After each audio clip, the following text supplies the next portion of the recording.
People have no idea, I think, what a prefab home is. Is it modular? Is it manufactured? Is it its own thing? Are they all the same?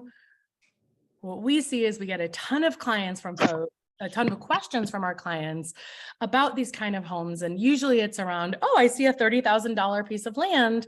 I bet I can buy this beautiful prefab home or modular home for $200,000 and get the cheapest house situation ever. And the answer is often that while they can be less expensive and a lot quicker than stick-built homes, it's not always necessarily the cheapest option. So these are some of the things we want to talk about today. And I have 5 things that I want to cover that you should know. I think you should know about prefab homes. And we're going to see if they get covered in the course of this conversation. If not, we'll make sure we get them at the end. I'm Megan Brenway. I am the head of the Upstate Curious team of Keller Williams Realty, Hudson Valley North. I'm a licensed real estate associate broker. And I am very, very happy today to have Chad Burns of Perfect Homes here with us, who is a home builder and landowner. And we have worked on, I think, 3 properties. We have another property we listed with Chad this week, which is exciting. It's maybe 10 minutes from where I live, probably not even in Kerhonkson, which is great. So I thought it'd be great to bring Chad on and just be able to talk about his building process, why he chooses to build with modular homes, which I think is interesting, and just really be able to answer any questions people have. And I got a bunch of questions actually when I asked on Instagram. So let me also just quickly, Chad, did I miss anything in your intro before we? No, you did perfectly fine, Megan. Okay, awesome. And we have Danny Romero here, who's the listing agent from our team, who's been working with Chad on this, is an even closer neighbor to those homes and who drilled a hole through his finger mere hours ago today and is back from the emergency room. So we'll see how much he wants to talk. And then we also have Scott Murray and Barbara, who are clients of Perfect Homes. So it's really exciting to see everybody here. And yeah, I think I'd like to kick this off by just asking the question of what is a prefab home, because that seemed to be the first area of misunderstanding, basically. And I mean, what I'll say is what we found was that prefab homes is the umbrella term for any homes that are fabricated, primarily off-site in a factory. That could be modular homes, which are built in pieces and then kind of put together on site. It could be panelized homes where you have a lot of panels and then drop those panels in on site. It could be manufactured homes, which is the legal name for homes, this is my understanding, that fit HUD requirements. And until 1976, these were called mobile homes. And the main difference is, according to our research here, modular homes, which is what Chad is building, and the, I assume panelized homes, they're built according to the local building regulations. Manufactured homes are built according to federal HUD regulations. So it's a little bit of a different process. This is where I think this is the first step that people get confused. In my mind, and Danny and I talked about this, prefab home sounds kind of fancy. Like that's what Dwell magazine uses when they talk about these prefabricated homes that are all glass and steel and kind of like sexy. In Chad's mind, he was like, yo, don't call my houses prefabs. That's caca. These are like beautiful modular homes. And I was like, I don't know how this happened, but in my mind, prefab sounded fancy and modular sounded just normal. I have no idea if anybody wants to write in the chat. I did do a bunch of research and saw that like there were places like Dwell and things were using phrases like prefab. So I feel like it's not totally wrong, but yeah, I'm just curious what anybody else thinks also. So did you guys have anything to say about that? Or maybe actually even Scott, if you want to jump in here, did you have any feelings or preconceptions about what a modular home was? I honestly didn't, because when we viewed the first modular home that Chad built, it's a home. So to me, it was kind of like once I did a little bit of research, it was just a way of speeding up the process of getting a home onto a foundation. But to me, it's just a regular home. Really didn't have any preconceived ideas of what to expect. I did recognize that it was not a mobile home. Yeah. That was kind of what I had. That's the only, that's the only thing. Well, I think that's one of the important things to say is that when you're in a modular home after it's built, you should have no idea that it's a modular home anymore. Correct. Yeah. Really. And that's so like, now we've checked off number one of my list of things you should know. What is a prefab home and what is a modular home? I think something you should know, and Chad, you brought this up because I've heard this a lot, is that I think people know that modular homes are quicker, or they would think that they are. And I know that you said you can, once you get that home on site, it can be 2 or 3 days basically till you have it all Set on the foundation, weather tight shell. Yes. And one of the things that Chad pointed out to us was that a modular home was way more efficient because they're doing all the building and all the lumber doesn't have to be transported. It's all there on site. So the initial structure of the home is built all in a site where they're building other homes. So the use of lumber and all that stuff is more economical and more efficient than a single site build home where they've got to cart in lumber and all of that stuff. So that I found, like, I liked that idea that the lumber and the use of that kind of resources was more efficient and than a normal built house. Well, and I think that's where people don't know is like the quality. The same is the same as a stick built house. Is it better? Is it different? And I think to your point, basically because things are being built in a factory, so it's totally standardized. And I know, Chad, you said that they have their own in-house inspectors who are inspecting it according to the various standards. Climate control, yes, inside, but weather is not an issue. Yeah, so weather's not an issue. You can move much more quickly, but you can also have people doing the same. You can have systems and processes where someone who's maybe really good at doing this part of the job is doing that part of the job again and again and again, and they're just driving to that factory from their home every day instead of driving an hour to a different site, coming over here, coming over there. And I think that's really important. Actually, Chad, will you wait, say something again? I think you might be coming through Zoom now. Basically, I was just saying the control environment, you're working inside and every phase gets inspected. You're not waiting for the whole house to be completed. It's throughout the process, the electrical's done, it's inspected, the sheetrock's done, it's inspected. So it really minimizes the health inspections. I basically build a home, I have one final inspection because the house is already inspected. The house comes to me for Ulster County Code or Sullivan County Code. It's already built to match those codes. It really simplifies the process. And can you hear me via Zoom? I can totally hear you through Zoom now. So I hung up on the cell phone. We literally spent 30 minutes before this call trying to get the Zoom audio to work. So if you see, I was like, I think I'm hearing 2 of Chad now. This is very exciting. So I think that's the quicker part completely makes sense because they're not building. I mean, they have a lot of options, but they don't have a million options to choose from. So they can have a ton of, literally what is going, like today, this is the craziest Zoom ever. Now somebody's calling me. I didn't put my do not disturb on. 917. I think, can you guys hear my voicemail? Because somehow I'm hearing my own voicemail now. This is my whole fucking spotlight. It's not fucking working. This is the literally funniest Zoom I've ever had. We're gonna get it together. I don't know what this has got to be like a Monday, but anyways, point of the story is that one of the reasons that they can be, I think you can be this is not to besmirch any local builders, but that you can be pretty damn certain that modular homes are good quality is because they're doing the same thing again and again and again. And they have stockpiles of the materials that they need for those particular homes, so that you're less likely to have shortages, you're less likely to have overages.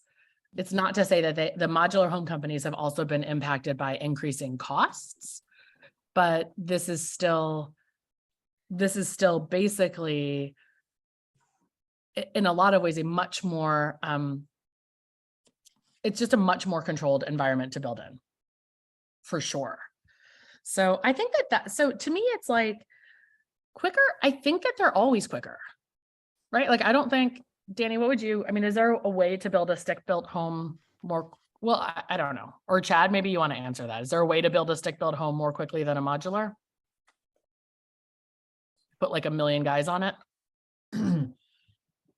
I think Chad's frozen. I mean, I think that you can. I think with 1 million guys on it, I think that with people who show up on time every day and do their job. So the thing with the modular home is it gets built in the factory on a schedule for a delivery date.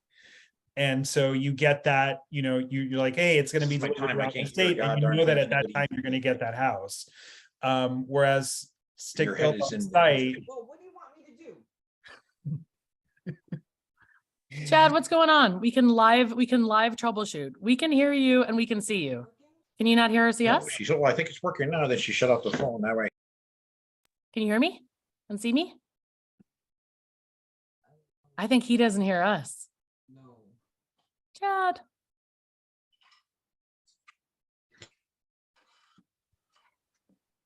Uh-oh, he's on mute again.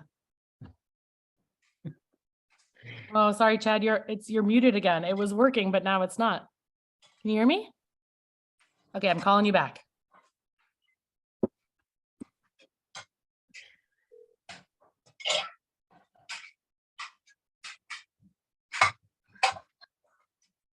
Hey, what's going on over there? We lost you. All right. We're going back to the audio then. We're going back to the phone. Can you guys hear him okay? If I hold it here? Okay, great. Awesome. No, we were just talking about that, like, so, you know, one of the things that I think people should know, like one of the 5 things, is that this is probably going to be quicker, because there is almost always, particularly now, because there's a labor shortage for all the trades, there are tons of issues. So modular homes is generally going to be quicker, even if they have a longer lead time than they might have a year ago. And for this house that we have listed, which you could see at the Upstate Curious website, the one that we have listed now in Kerhonkson, my understanding is you could have that if somebody signs the contract, they could theoretically move in 7 to 8 months. Is that correct? That is a correct number, being safe. You know, I mean, no one cares if you're sooner, but yes, that would be a fair timing that I would put on that. So what is 7 to 8 months from now? November, December, January, February, July. March, April, May. July, June, July, August, somewhere in that. Well, July or August. No, it's like May. Or October. May or It's like June. Let's just say you'd be in to enjoy it for summer. So that part is Yeah. fantastic.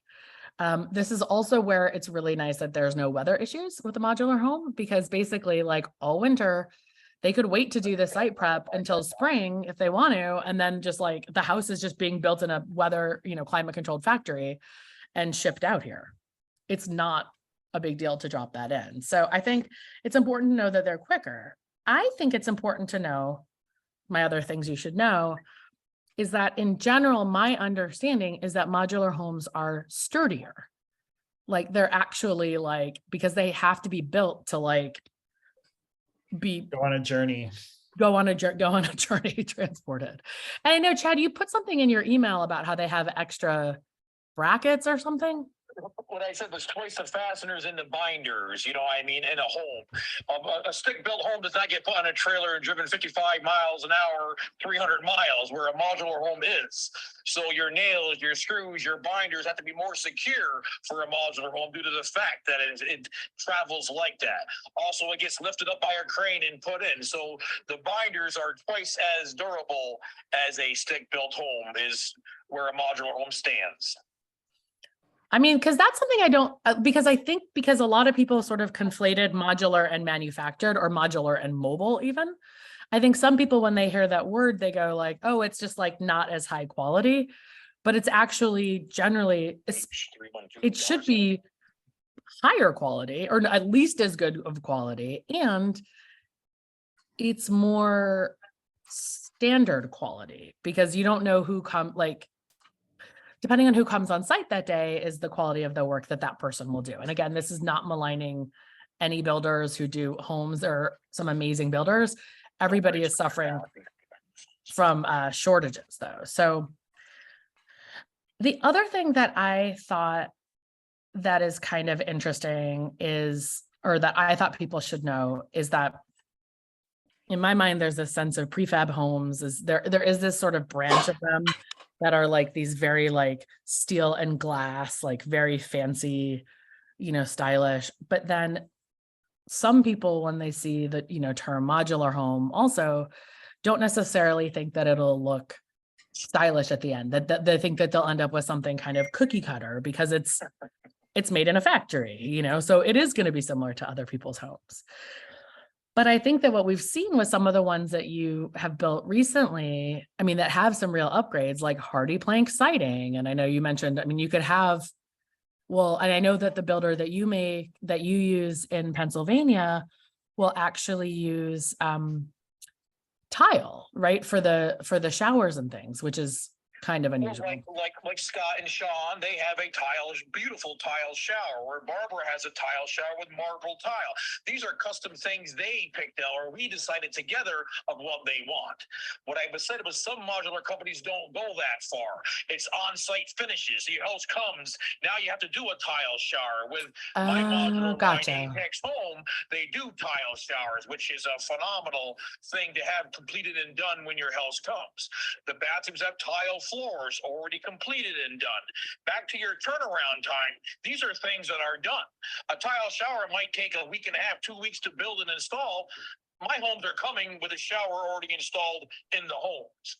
And that's just a benefit of a modular home. Back to your turnaround time, back to your quality. There is no difference in the quality with a modular home than a stick-built home. Back to your tile showers, your granite countertops. These are all things that we're often offering to people, and it's amazing to design your own home together. It's not what you're going to find, is what you want, and that's the great thing about a modular home. And you can choose so that was one of the other questions, is like, how much can you customize it? So could you have hardwood flooring, or is that like not a thing? Could you have? You can have whatever you would like. Why is everybody laughing? In your budget, you can have whatever you would like. So what were some of the things that you guys did, Barbara or Scott, that were upgrades, or that? Well, I was laughing because that was my first question. And when you ask what your preconceived ideas are of modular, that's one of them, is the level of customization we were allowed to do or not allowed to do. And I was very surprised and shocked whenever we'd ask a question of, well, can we move this? Like, we had a basic layout. Can we move this bathroom over here and change this? He's like, sure, yes, absolutely. Like, make that change. So you could actually change the layout even. Yes. Absolutely. Oh, right. Because I know that I remember actually Danny talking about that too, about changing some of the different models. So what else? So then you could pick your appliances, I imagine, because that doesn't matter because they're just coming from. Does the modular company bring the appliances? They have No. their shit together under 3K. I love fake it till you motherfucking make it. Now, I don't want to get all biblical on here, but all we can do is hope and pray for the best. If my life had a Wait, theme, somebody- Alexa, play Living on a Prayer. Anyway, Somebody watching like YouTube? Somebody Danny? needs to mute. if the plaintiff's lawyer walks in wearing this, Somebody watching, if the plaintiff's lawyer is doing something? says the case is already closed. Number 2, the sac du jour in this gray khaki Literally, color. what is going on with this? Is like the actual Is that craziest Zoom I've ever been actually on. Being very underrated. However, that is your It was Chelsea. It was Chelsea from our team. Rude. Chelsea McGowan, other co-listing agent. Chad builds homes better than we run webinars. So, just FYI, to let this reflect poorly on him. Okay, appliances. So do you order appliances separately and then you just put them in, or does the modular, I assume you need to know do you need to know what they are, or do you just get them the dimensions for standard things from the company? What I normally do is let the client select their own appliances. Everybody has their own select desire that they want. You may want whatever, gas or electric. You may want a double refrigerator. So I don't select that. I always leave the budget in there for the client to select what they want. And that way they get what they want. Again, I'm not selling a home that's already here. I'm designing and building the perfect home for somebody. So they're allowed to have and select their appliances. And I feel it's better that way. I like to build what someone wants and not build what I think somebody wants. And this is part of why, I assume this is why, because I know that your company is named Perfect Homes. And from what you've said, and one of the things that I really love about what, in our interactions is that it is the perfect home for the client. Like, you're not building some kind of platonic ideal of a perfect home. You're like, I am building the perfect home for that client. That's really what it seems like your focus is on. Absolutely. I don't think there's nothing more rewarding to design a home with a client. We're drawing it. All we're seeing is a picture of it in a drawing. But guess what? This becomes reality. And one day you walk through your home. Oh, here's my bedroom. Here's my pocket door. Look at this. I designed this. And to me, it's just such a pleasure to make something come to reality and build someone's perfect home. It's just amazing, in my opinion. How long does that design process take? Like, if once they sign the contract, or do you, no, I guess you do the design process before you sign the contract, or how does that work actually? You can just walk us through the whole thing. Well, I think normally, depending on the situation, some of these homes I'm building ahead of time. Some of these homes were customers selecting certain things. But the main thing is you're in design process. We take a style home you may want. Up to my subdivision, they're Cape homes, chalet capes. And we take a model, then we design it for the client as they want that. I want our bedrooms at this end. I want, regardless of what you want, we take our time to design it for the client. Can I add? I would just like. Well, every client is different. Some clients really know what they want, and some clients takes a little time to work together to figure out what they want. But a design process, depending on the client, may take 2-3 weeks to get something perfectly designed for the client. And again, it's what they want. We can change rooms around, make rooms bigger, open floor plans. And that's, different things in your kitchen. Again, back to Apex Home, my modular line has custom kitchen cabinetry. Every kitchen cabinet or bathroom vanity is made by Millwood Kitchen at Apex. You can ask anybody. You walk into the kitchen of Apex Home, you see the quality. We have pull-out spice drawers. We have pull-out where your pans and pots go, or your cookie sheets. So you pull out for your garbage cans, and there's just so many features you can have, and options are endless. Yeah, I would just like to add to that, is like, as somebody that's never designed a house, built a house, had no idea what was involved in the process, it was really nice to have a place to start. And that's what Chad was able to offer through the modular home, was a plan to start with. And then we went back and forth, and he offered up so many ideas, because I don't have any expertise in building a house. So for him to be able to say, well, this is an option, and these are the things you could do. And then once we had, for example, our layout designed, when we talked about where the placement was on the lot, it became obvious. It was like, oh, we need to flip the house so that the bedroom's in the back and stuff like that. So he talked us through all of that, and that made the process so smooth. I have to say, you hear nightmares of people and their contractors. It's such a smooth process. We didn't have. Scott, where is your house? Are you in Kerhonkson? It's on Upper Cherrytown. Are you one of the? You're not one of the ones that we sold, are you? No, before us. Yes. Yes, you are. Yes. Scott's house is the one that's on the listing. Yeah, it's on the listing. This is the house that's on the listing, and I've just kind of.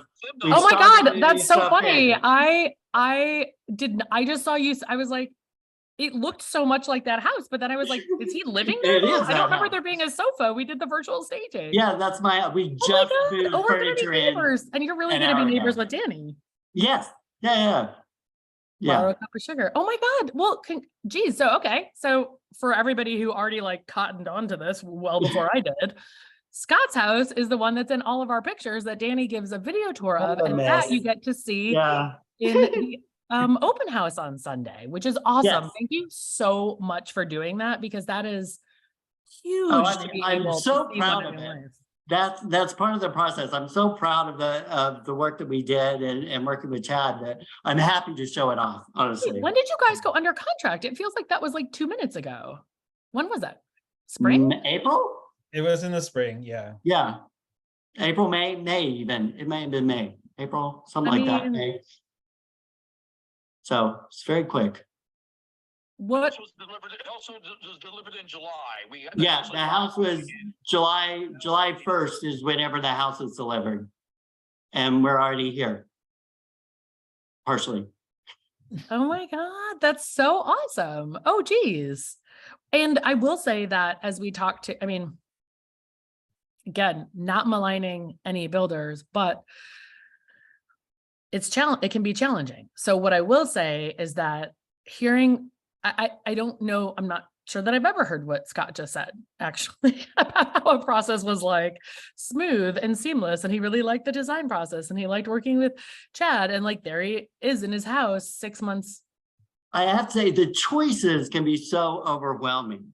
And that's what Chad was able to give us advice on, that you're just like, I don't even, picking out knobs is like, that was the least challenging of things you had to pick out and choose from, but Chad guided us through the process. So it was so much easier. And again, having a starting point with the modular home made a huge difference, because I wouldn't even know where to go with like design, like where do you put the bedroom? Where would you put what shape is the closet? What, like all that stuff.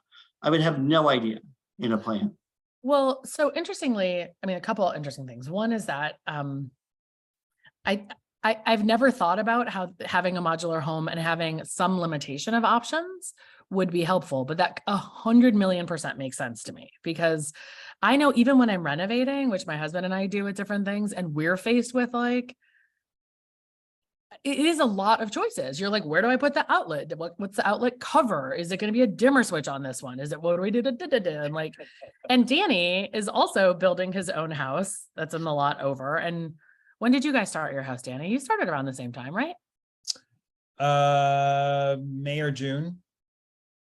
And Danny's also going to be finished. So, oh God, we could have like a stick built versus modular head to head. And I think that, so Danny isn't. I've constructed, for the record, I've constructed 2 in the time of that one, just for the record, pretty close. I mean, that's true. You built this whole neighborhood. So, well, and I will say, and I just want to make sure that I say this so people can like hear this, that there are, so first of all, well, Chad has other lots that are in the area that, you could put a house on that also have opportunity. So we're going to be bringing those to market. But if you're interested in something else, you're like, I love this, but I don't love Kerhonkson, whatever reason, give Danny a call by emailing him at danny@upstatecurious.com. That's easier than giving him a call. And Chad, would you like, if somebody owned their own land, would you do this for somebody on their own land, or is that like not your jam?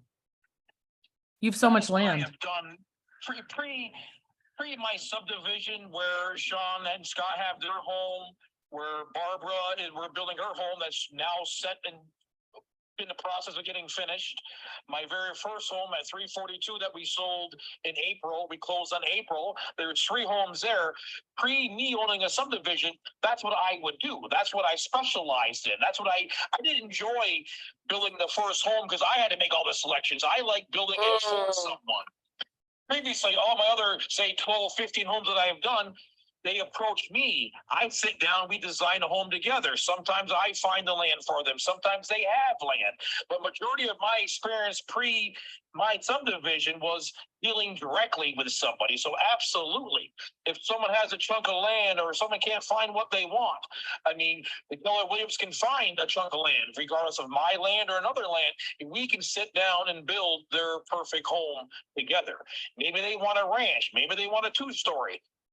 Regardless of what they want, absolutely. That is, again, my majority of my homes have been built that way, where I sit down with a homeowner and design it for them. The color of your siding, the color of your shingles. Do you want wood cabinets? Do you want painted cabinets, stained cabinets? Your way. That's the claim to fame of a modular home.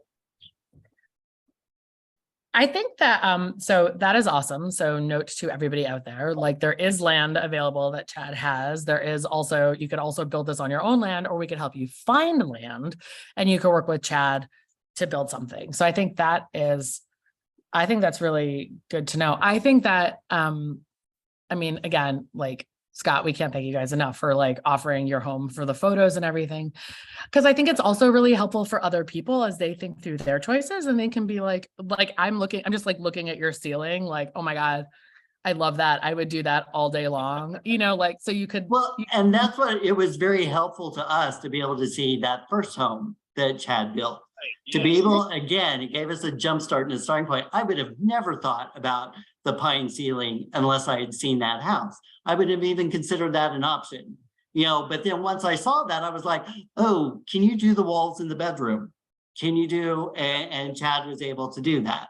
Like I wanted it to give it a little more rustic feel. So that was your once I idea to do the knew- walls in the bedroom. That looks really cute. Once I knew that it was an option, Chad was able to be like, oh, sure, we could do that. You know, I just didn't know what questions even start with when constructing a home. So the base house gave us that. And I feel like we can offer that then to anybody else. That's great. So, I mean, Danny, you were an architect, and normal design fees for an architect, like if you were going to just talk to an, which again, there's amazing architects we can refer you to also in this area. But the design fee, it's like 10% of the build or 5% of the build cost, or what is like architect's fees normally? I mean, it depends on the architect, right? I think, you know, probably around, you know, city architects is what I'm used to. So those are really, really pricey. But yeah, you'll definitely spend tens of thousands of dollars on design and construction drawings and all of that. So it's a good chunk of change. And I think that is also something that takes time. So it's not just tens of thousands of dollars, but it takes a different amount of time. Like once you have the basic thing and you are making some modifications. It takes a lot of time. You know, once you sort of like approach an architect and retain an architect, there's going to be a whole conceptual phase. There's going to be a whole schematic phase. There's going to be a whole, what do you want phase? There's going to be a whole, let's change everything phase. And I mean, it'll take months to get, and you know, a set of drawings is a significant undertaking, you know, with everything that you need to have in there for the town and the building department. So it takes quite, you know, it could take a few months to get your drawings where they need to be so you can start building. So sure, yeah, it's time and money. And I think that there are some of the other companies, like we work with Huts also, there's Dens out there, Catskill Farms, how could I forget that? That was like one of the first really big ones up here. So those are companies that they do stick built homes, but have some standard plans. So they save some of the time that way, but they're still going to take those plans and then, you know, change them according to what you want. I think they can all do custom ones too, but then do it as a stick built home. But that time period, again, especially with people being backed up and towns being backed up and stuff, that's getting a little bit better now, but you know, I've definitely seen people go from buying land to breaking ground could be as long as it took for you to build those 2 houses. You know, for sure. I mean, I've had clients bring me drawings or a design of a home they've seen that they like, and then we build that home. I mean, it doesn't have to be a specific model from Apex or from Perfect Homes. Clients at the time, we love this model. They submit it to me. I submit it to an Apex's engineer. Then we design that home exactly how they want. So it's not just the old school thinking it's a cookie cutter house. They're all customized. My company, Apex Homes, my provider, are custom modular homes. They customize anything. Again, many a time someone's brought to me, hey, we like this design. Okay, we can build it. So that's another thing to think about that. And it's just a turnaround time for me with drawings takes about 2 to 3 weeks to get drawings back. I could be in blueprints in 5 weeks with a modular home. Again, back to the not only the building, just the design team goes much quicker. And the drawing phase to blueprint phase is a quicker process, depending on making things right. Believe me, we may go through 5, 6 drawings to get it right, but it's going to be right. We're going to go through room by room by room to be sure it's right before we go to blueprints. Right. Because I guess if you're waiting for it to get delivered to site, you can't be like, oh, shoot, maybe that door shouldn't be there. Let's reframe it. Right. It happens and we do it, but we prefer not to. Which is actually kind of also awesome because I don't know, in a way, it's probably nice for you, but it's also probably nice for the client not to be like, oh, shoot, now that I see this in real life, I want that bedroom to be bigger, or whatever. Like it's easy when you're part of the building process to come up with. I'm hands-on. I am at the job every day. I am an owner operator of my company. I am there 100%. So what can't you do? Are there any downsides to modular or prefab?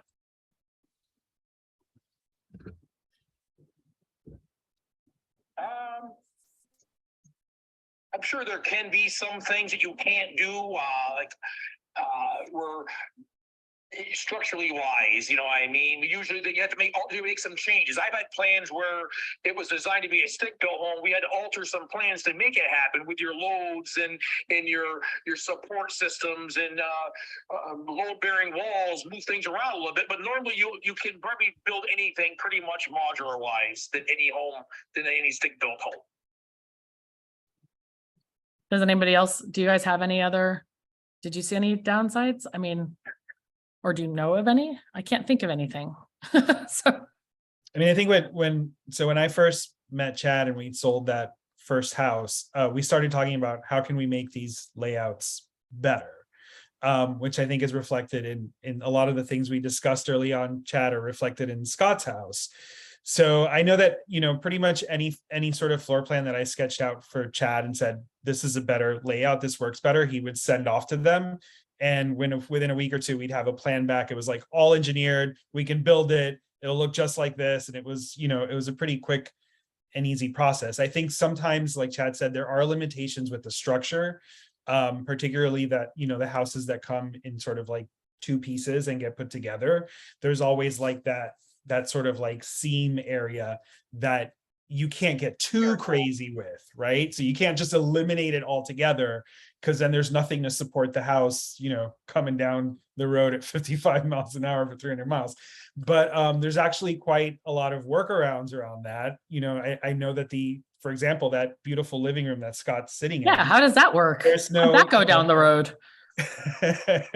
so Chad, correct me if I'm wrong. It comes framed, and then you remove that on site to open up the space, correct? Oh, Right. Because that's similar to what Barbara's.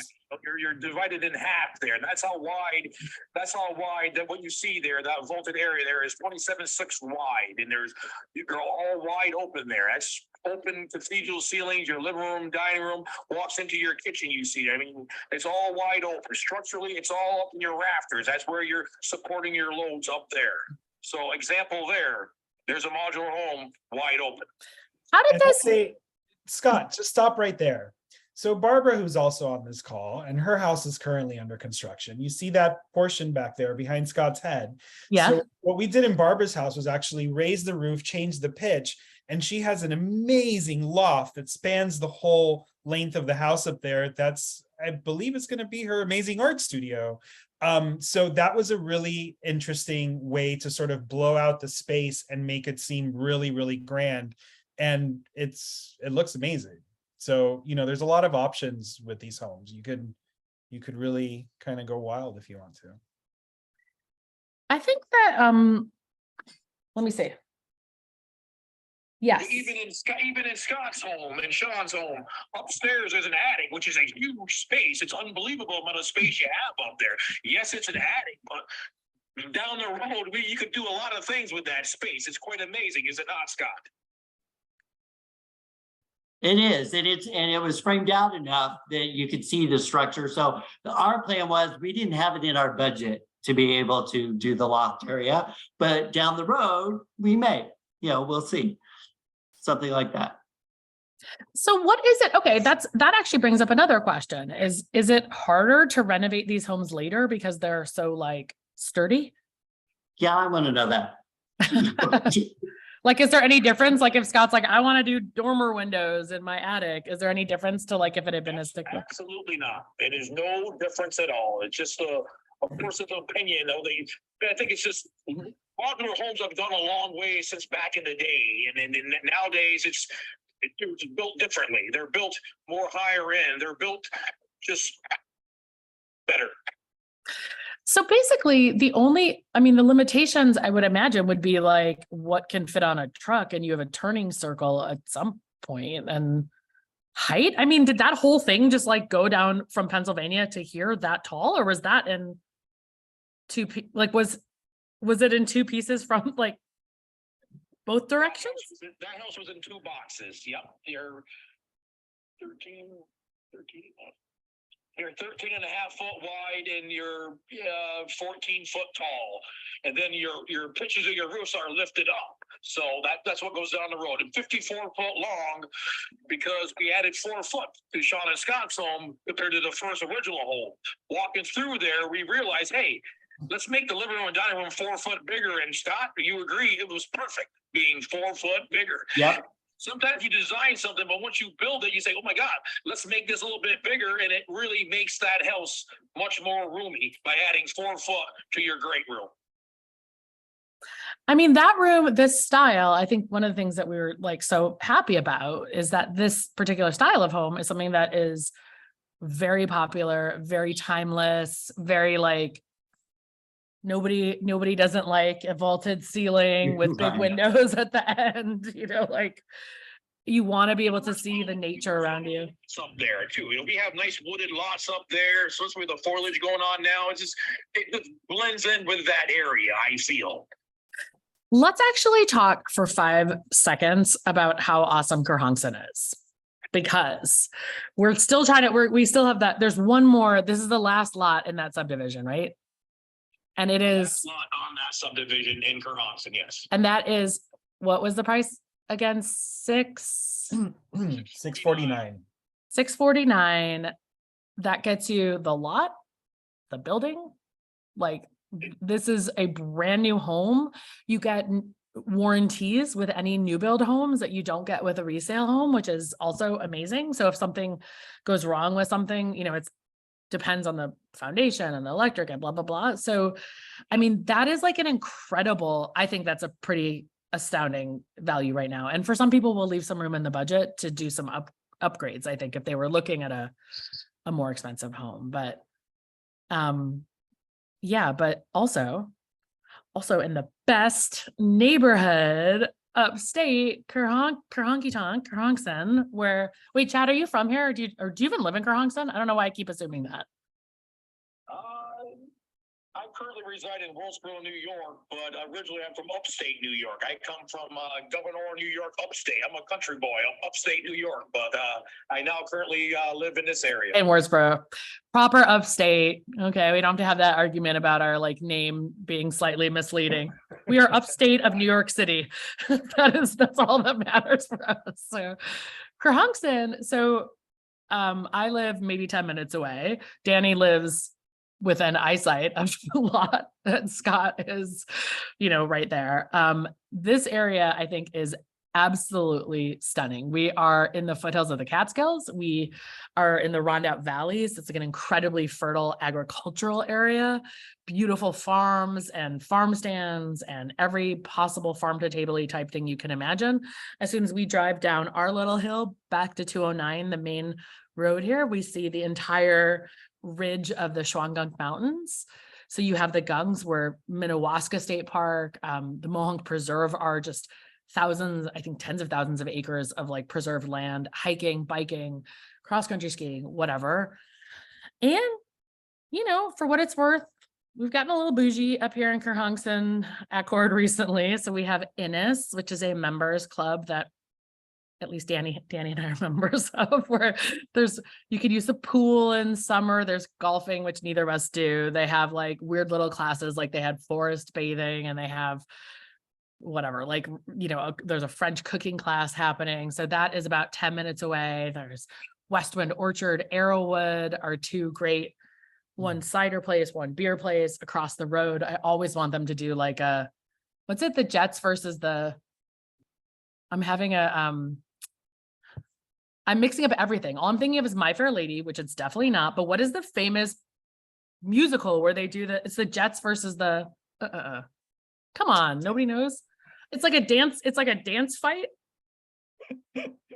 Oh my God. Maybe it's not even the Jets. West Side Story. West Side Story. West Side Thank Story. you. Yes. Yeah. Who is it? Whose dances in West Side? Who are the two gangs? It's the Jets and the Sharks. I don't know why I know that. Boom! Thank you. From the background here, Chelsea comes in. Yes, I feel like there should be a Jets versus Sharks style dance off between Westwind Orchard and Arrowwood Farms because they are right across the road from each other, and they are both have great food, great drinks, etc. Mill and Main, beautiful cafe just down the road. Going to be and takeaway. There's going to be a restaurant there with oysters and Creekside, blah, blah, blah. And it looks like there's nothing here. Like straight up, if you drive into downtown Kerhonkson, it's like 2 gas stations and a Dollar General and the diner. I love that Dollar General. And I frankly love Stewart's. So Stewart's, great ice cream, the gas station. I am a fan of their Richard Roast coffee, although I will go to Mill and Main and get my matcha latte occasionally. I don't know. What do you guys like about this area? I was going to say that the lot that we have listed now and where Scott is and, you know, whatever, it's like 2 minutes down to the trailhead for Vernoy Kill Falls, which is a really lovely hike and a beautiful waterfall. I mean, this lot in particular itself, lot 4, which we have on the market now. I mean, it feels like a park back there. So you've got these steps that you dip down onto this beautiful, like flat wooded area that overlooks Bombacus Creek. And it's just really stunning. So as far as like spending time outside, this is an amazing spot.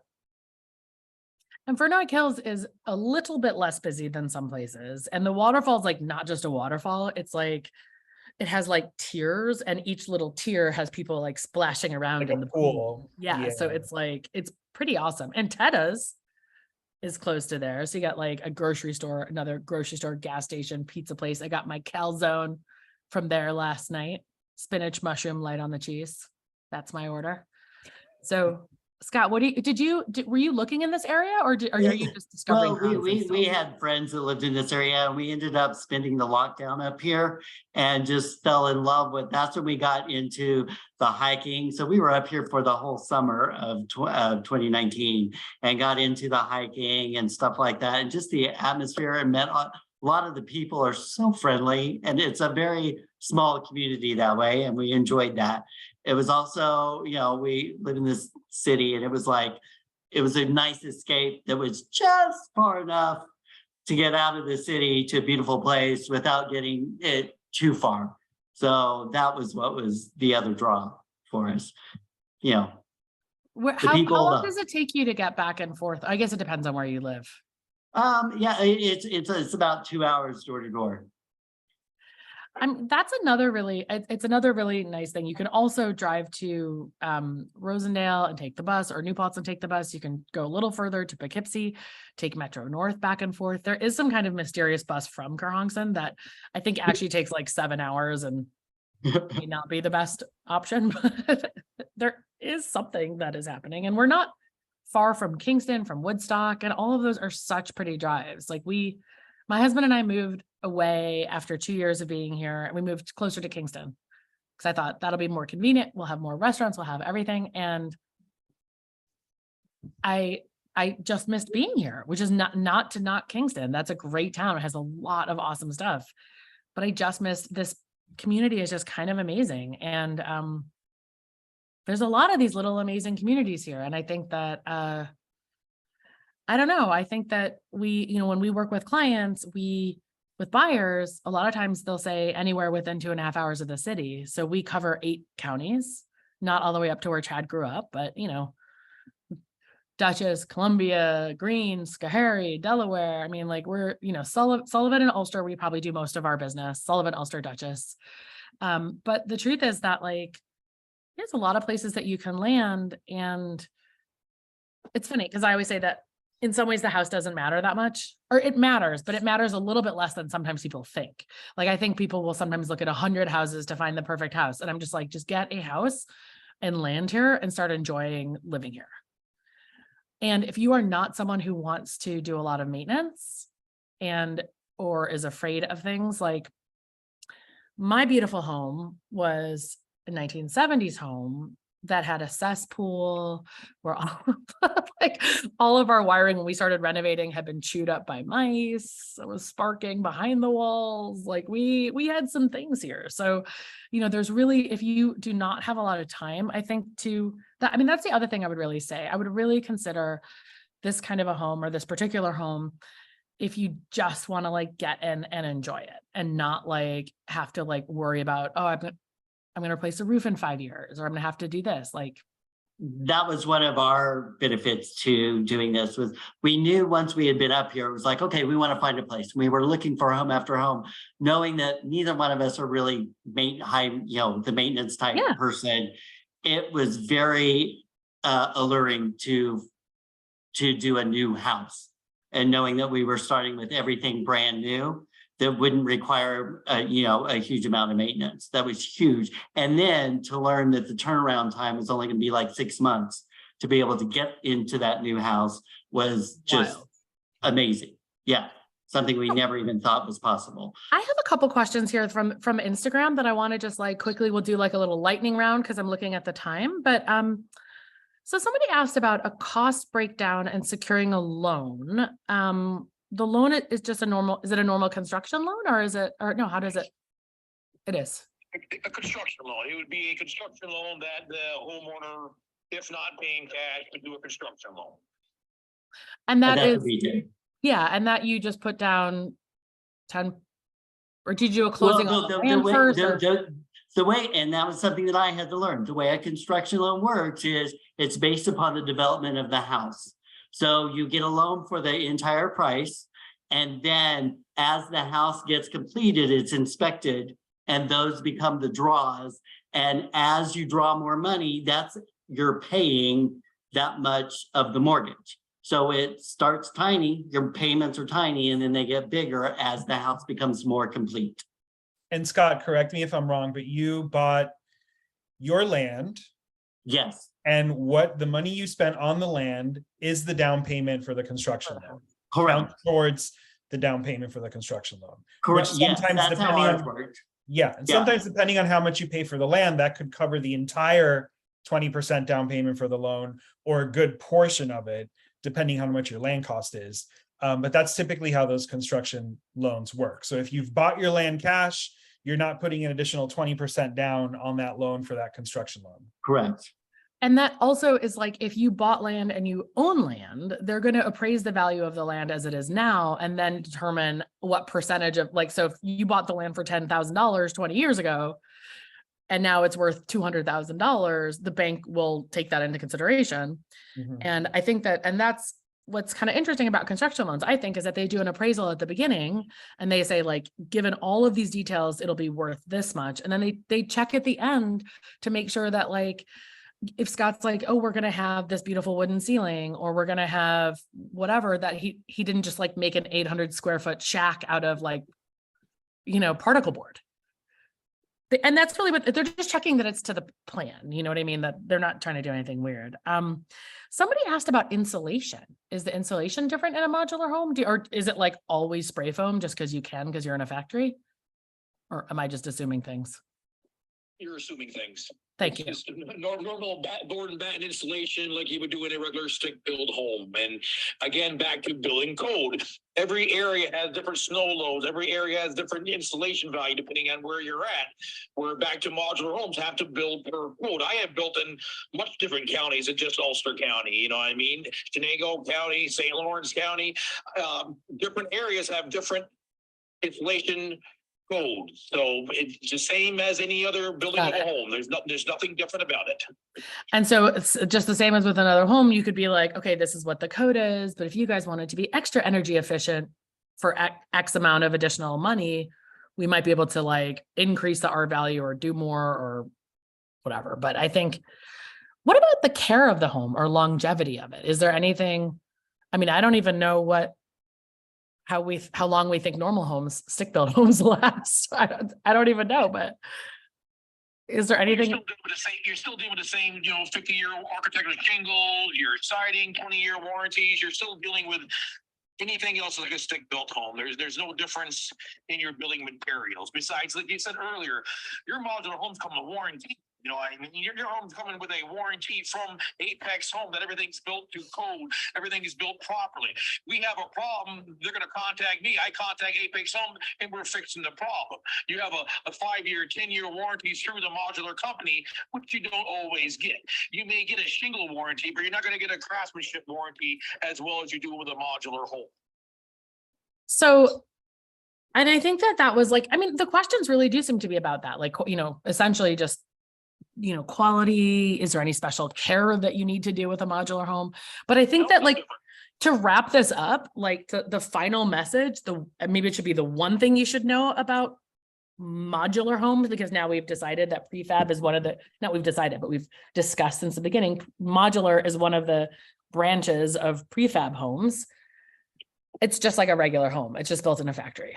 It's built to local code. It's built to, you can change everything. You can change the floor plans. You can give them a design. In this particular factory that Chad works with, this company will build completely custom homes if you want to, based on your design that, they have to be homes that you can drive down a highway in parts, but beyond that, like the world is your oyster.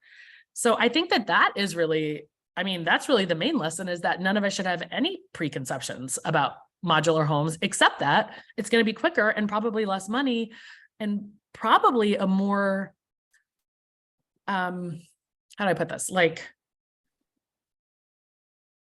I don't want to say higher quality, but like a more regulated kind of quality, because it's being built in a factory and not like if the one guy comes on that day and is like having an off day and hammering things. I guess people in factories can have off days too, but basically it's like when we buy a car, we're not like necessarily worried that like the guy who's putting in the carburetor isn't going to turn up that day. And then it like throws the whole plan off. But when you're building a home, Scott, subcontractors, when you build a home, you may have 8 different subcontractors come in, a roofer, a siding guy, a framing guy, a concrete guy, or the modular has less subcontracting involved into it. The house comes, gets delivered, and my crew, we finish the rest of that home. But majority of it was done in the factory, in the plant. You see what I'm saying? You have less people involved in the building of a home. I just feel like I feel like Scott should like talk to, not that you've had a bad experience building a home, but I feel like Scott should talk to other people who have stick built their homes. It's a different experience. I was just going to say that I also think there's a level of precision with the modular home that you wouldn't find with a stick built on site home, because it is in a factory. There is a quality control process. So, less wonky walls, less slanty floors. Yeah. Again, I have nothing to compare it to except stories that I've heard, and I don't have one nightmare story about the whole process at all. So I'm going to chime in finally. Hey, Barbara. Hey, so growing up, every house that I lived in growing up was a new house. So I went through stick builds with my parents, and some of them were good, and one was really great, and the rest were, and one ended up in a lawsuit. And the difference between that and the experience with Chad and the modular homes is night and day. It has been a dream. It is so easy. It's fantastic. And it's actually kind of good having, as Scott was talking about, having a starting point. Some decisions are kind of pre-made for you, and it really helps you focus in a little bit and then get into the things that are most important to you. So I can't say enough good things about doing this. I would never, ever do a stick build. I wouldn't. And, you know, we have our mutual good friends, Philip and Leong, and just watching what they've done with their stick build. It was almost to the point where I thought I was going to be in my house sooner than they were going to be in theirs. So, and they started a full year before I did. Yep. That's an example of a stick built home that took Yes. 1 million years. Which is next to Sean and Scott's home, in the middle of the home that I built for the first one we built. She had the racing metal roof. That's something we did on site. That's what Barbara wants. That's what Barbara's going to get, and it's beautiful. I mean, the modular company did not do that. We did that. Back to you building what you want. We got a racing metal roof. We're doing hardy board siding. We're doing composite decking. We're doing hardwood floors. These are all things that you're customizing. Everything is not done by the modular company. Some things are done by Perfect Homes and my end with my guys and my contractor and my crew. It's again what a client wants, and I'm glad that we're doing a racing metal roof. It's taken my home to another level. It looks amazing. The hardy board siding is going to be something different. Again, you're almost like a hybrid home. Let's call it. You're taking a modular home and Barbara's twist on it, and it's a pleasure to build homes for what someone wants exactly like that. That's a prime example of taking a modular home and doing something more with it, like we're doing on Barbara's home with the loft upstairs, and then it just makes it totally different. So I love that. And Barbara, when your home is done, and Danny, we should remember this, all of us remember this, we should take pictures of your home. And actually, Scott, when you guys are all furnished, we'll take pictures of yours, and then we have them for your portfolio, and everybody can have them. So 2 last questions. One, does anybody else think that Chad looks like Brad Pitt? Because seriously, he's given me some major Brad Pitt vibes with those like blue eyes over here. I've never seen him in person, so it may be like a Zoom thing, but Chad, I don't know. It's like salt and the pepper and the eye. I don't know. I'm just saying it's a little Brad Pitt vibes. 2, less awkward question. Chad, do you have anything else you want to say before we wrap up? I would just like to emphasize on the last house that I'm building on my subdivision is a really nice lot. I mean, I've kind of saved that for the last lot, just not by accident, on purpose. You got some water to look at. You have an overlook of the stream. It's a bigger lot. It's more private. It is a really, really nice lot. I mean, where I'm going to position the home has a walkout. Barbara's home has a walkout basement. Shauna Scott's home has a walkout basement. The first on my subdivision has a walkout basement. In my opinion, it gives you that additional space down the road.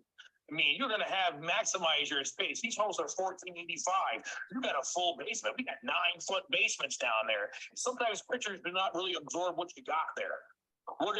We pre-planned for down the road for Shauna Scott. We got a bathroom already framed off. We got a utility room framed off.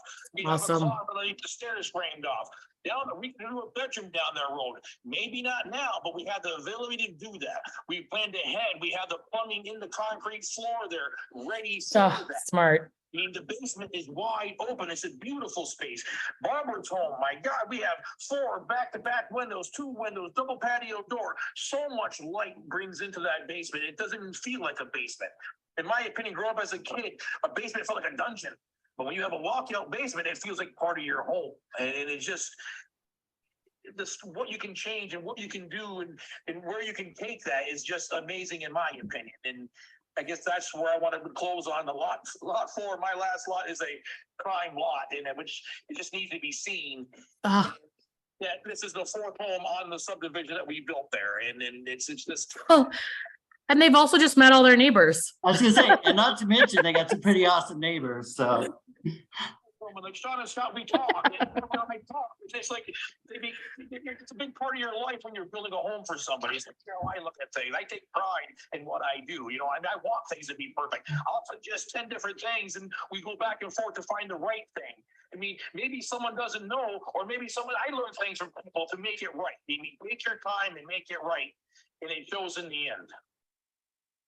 I really feel like I'm gonna regret not buying that home in like 6 months because when I saw Danny's lot, I was like, oh my God, because he has a part of it that does also look over the Mbacas like that. And I was like, it's like being on the Grand Canyon or something.